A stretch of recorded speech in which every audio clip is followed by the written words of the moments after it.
Hey guys, কালকে চলে গেছিলাম আমার দেওরের ছিল অ্যানিভার্সারি, সেখানে তো আমি মাম তোমাদের দাদা ভাই গেছিলাম আর বাড়ির সবাই গেছিলো। তো তার কিছু ফটো আমি তোমাদের সাথে শেয়ার করলাম, সেটা তোমরা দেখে নাও। তো এসেই দেখো আমাকে কাজে লাগিয়ে দিয়েছে এখানে। এটাই হচ্ছে আমার দেওরের বউ, যেটাকে তোমরা দেখতে পাচ্ছ।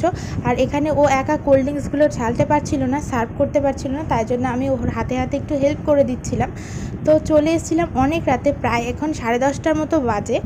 তো চলো মিনি ব্লগটা দেখতে থাকো। আর হচ্ছে এখানে দেখো ফটোশ্যুট হচ্ছিল, আর ওকে রিয়া সাজিয়েছিল, ভীষণ সুন্দর লাগছিল দেখতে। আর সবাই আমরা এখানে বসে থেকে একটু সেলফি নিচ্ছিলাম, কিছু ভালো ভালো ফটোস ক্লিক করছিলাম।